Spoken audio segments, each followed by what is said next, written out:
1000 बच्चे सामने बैठे होते हैं, 2000 बच्चे सामने बैठे होते हैं, उनसे पूछता हूं कि आप में से कितने लोग नौकरी करना चाहते हैं।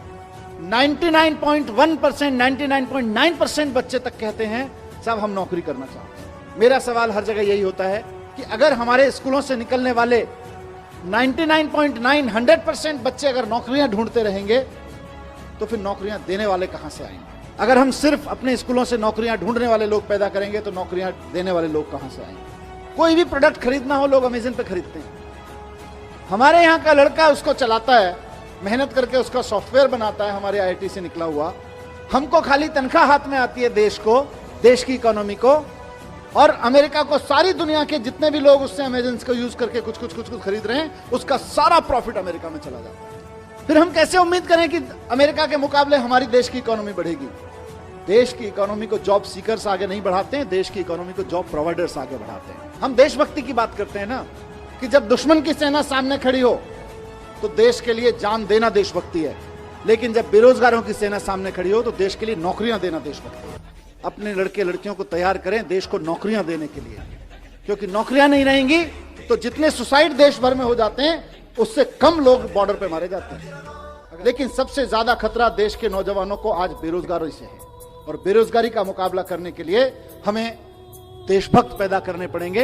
ऐसे देशभक्त पैदा करने पड़ेंगे जो हजारों हजारों लोगों को नौकरियां दे सके। देश के किसी भी कोने में अगर किसी सरकारी डिपार्टमेंट में चपरासी भी की नौकरी निकलती है तो पीएचडी, पोस्ट ग्रेजुएट, ग्रेजुएट लड़कियों की लाइन लगी होती है। 3-3, 4-4 हजार बच्चे उसके लिए अप्लाई करते हैं, लाखों लाखों लोग उसके लिए अप्लाई करते हैं। हम चाहते हैं कि बच्चे के अंदर कुछ नया करने की, कुछ बड़ा करने की हिम्मत पैदा हो, और अगर बड़ा करने की, नया करने की, कॉन्फिडेंस के साथ क्रिएटिव तरीके से करने की हिम्मत पैदा होगी तो ना सिर्फ ये अपने लिए बल्कि हजारों हजार लोगों के लिए और नई नई नौकरियां क्रिएट करते रहेंगे। 10 साल में 50,000 नौकरियां क्रिएट करना छोटी बात नहीं है।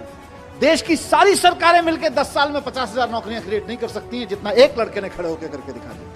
या एक छोटे से मतलब क्या आईआईटी के ग्रेजुएट ने 10 साल के अंदर खड़ी करके 3-4 लड़के मिले, ये लोगों ने करके दिखा दी।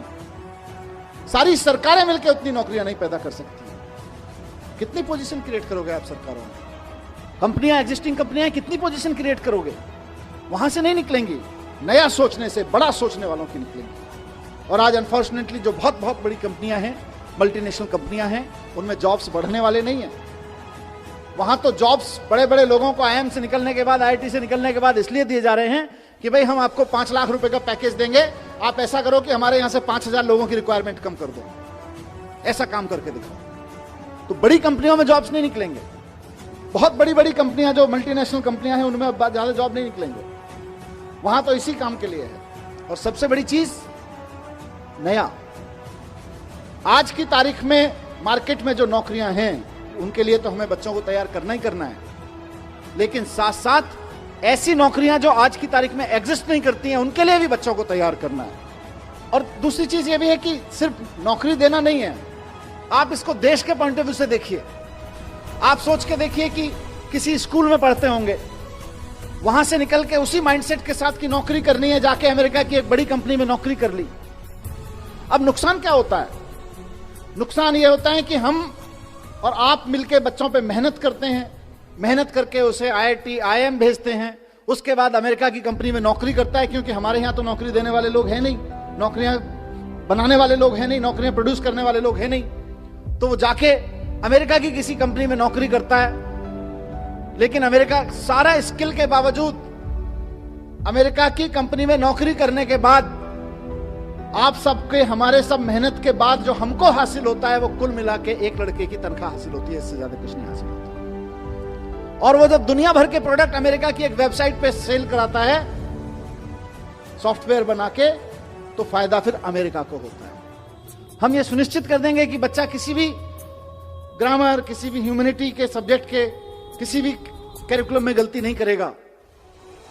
वो इस बात को समझेंगे कि हमने बच्चे को स्किल्स तो दे दी है, नॉलेज तो दे दी, पर उस नॉलेज का बच्चा क्या करे, उस नॉलेज के सहारे अपनी जिंदगी कैसे जिए और दूसरों को जीने में मदद कैसे करे, उसको अगर अप्लाई करना है तो एंटरप्रेन्योरशिप करिकुलम को समझना पड़ेगा, एंटरप्रेन्योरशिप माइंडसेट को समझना पड़ेगा। और मैं बड़ी बड़ी बातें छोड़ दीजिए, दुनिया देखे ना देखे, हमें तो अपनी प्रॉब्लम भी तो देखनी है। हमारी अपनी प्रॉब्लम्स कितनी हैं? हमारी प्रॉब्लम्स हैं कि आज हमारे यहां लड़के लड़कियों को हम बहुत अच्छा पढ़ा के उनके हाथ में डिग्रियां दे रहे हैं, लेकिन उनकी बेचारों की स्थिति यह है कि देश के किसी भी कोने में अगर किसी सरकारी डिपार्टमेंट में चपरासी भी की नौकरी निकलती है तो पीएचडी, पोस्ट ग्रेजुएट, ग्रेजुएट लड़कियों की लाइन लगी होती है। 3-3, 4-4 हजार बच्चे उसके लिए अप्लाई करते हैं, लाखों लोग उसके लिए अप्लाई करते हैं। क्यों?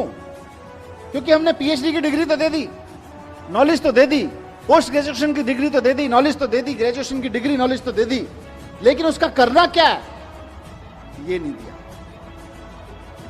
उस नॉलेज के बेस पे मैं क्या कर सकता हूं ये नहीं दिया।